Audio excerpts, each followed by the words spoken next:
میرے شیخ رحم اللہ کو اللہ تعالیٰ نے بہت زیادہ نوازا تھا کہ بچپن ہی سے اللہ تعالیٰ کی محبت میں مرتے تھے اور فدا ہوتے تھے، اور اہل اللہ کی صحبت میں بچپن ہی سے رہنے کی توفیق سے اللہ تعالیٰ نے حضرت والا کو نوازا.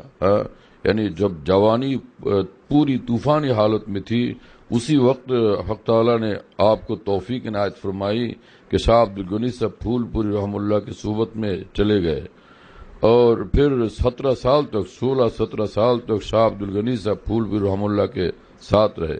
17 سال کی عمر میں حضرت والا تشریف لے گئے شاہ عبد الغنی صاحب پھول پوری رحم اللہ کی صحبت میں، جبکہ حضرت پھول پوری کی عمر 70 سال کی تھی. تو پھر 16 سال تک مسلسل حضرت پھول پوری رحم اللہ کی صحبت میں رہے. اور پہلی نظر میں جبکہ حضرت پھول پوری کو دیکھا تو فرمایا کہ مجھے ایسا لگتا تھا کہ زمانے کے شمس الدین تبریزی سے میری ملاقات ہو گئی.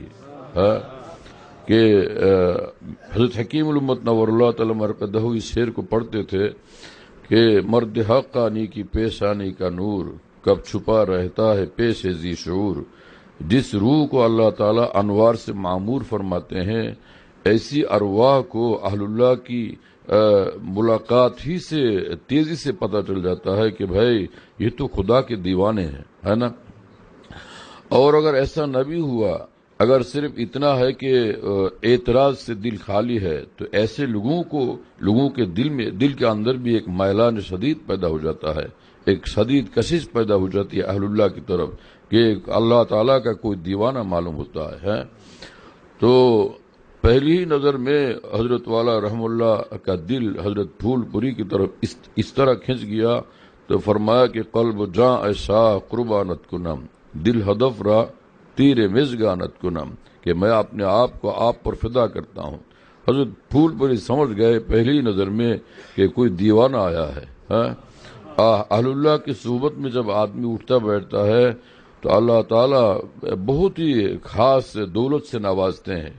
جن ارواح کو نوازتے ہیں تو انہی کو پتہ چلتا ہے کہ کیسی دولت سے حق تعالیٰ نے نوازش فرما دی. لیکن اگر ایسا ہوا کہ پہلے سے ایسی صلاحیت قلب کے اندر حاصل نہیں، پھر بھی اگر پہنچ گئے تو اللہ تعالیٰ وہ پیاس بھی عطا فرما دیتے ہیں، وہ نگاہ بھی عطا فرما دیتے ہیں. مولانا رومی رحم اللہ فرماتے ہیں کہ گر تو طالب نیستی پس ہم بیا تا طلب یابی عظیم یار وفا. حق تعالیٰ کے ساتھ جو ہمیشہ با وفا ہے، تم ایسے دیوانے کی صحبت میں آ جاؤ. اگر تمہیں طلب حاصل نہیں تو انشاءاللہ تعالیٰ صحبت کی برکت سے طلب بھی حاصل ہو جائے گی، ہے نا. شروع میں اتنا نہیں معلوم ہوتا، لیکن رفتہ رفتہ حالات میں تبدیلی آتی رہتی ہے. وہ ان کا رفتہ بندہ بے دام ہوتا ہے. رفتہ اللہ تعالیٰ کا وہ دیوانہ بن جاتا ہے. پہلے تو آزاد ایک زندگی تھی، پھر قید میں رہنا ہی پسند آتا ہے کہ ہم مقید نہیں رہنا چاہتے ہیں، کہ محبت کے قید خانے اتنے محبوب ہوتے ہیں، پھر آزادی ہرگز نہیں بھاتی، آزادی پھر مصیبت معلوم ہوتی ہے. مولانا جلال الدین رومی رحمۃ اللہ علیہ فرماتے ہیں کہ رو اے جاں زود زنجیر بیار بار دیگر آم و دم دیوانہ وار، کہ اے میری جان اپنے مالک سے فریاد کرو کہ ایک زنجیر سے نہیں لاکھوں کروڑوں زنجیر سے ہمیں باندھ دیجئے.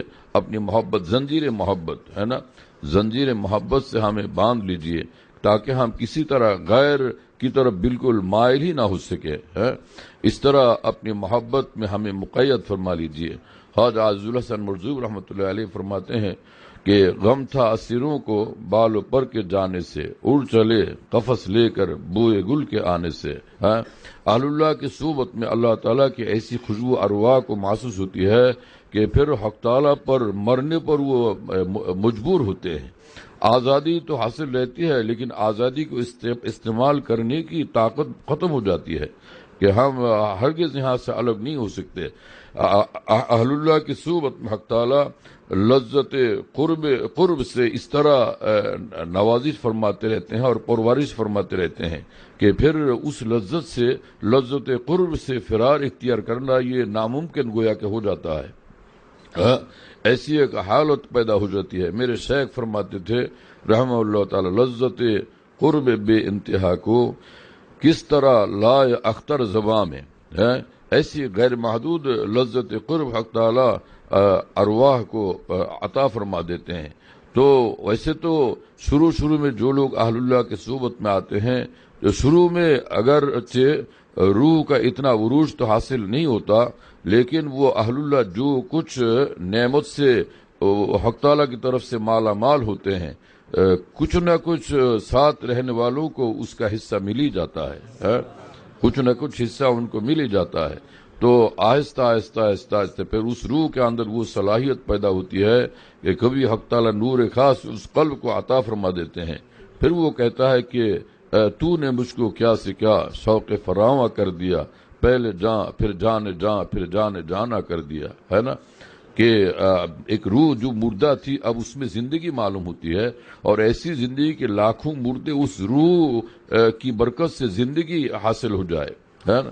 لاکھوں مردہ جانوں کو اس صحبت کی برکت سے جان حاصل ہو جاتی ہے. ایسی زندگی اللہ تعالیٰ ان کو عطا فرما دیتے ہیں.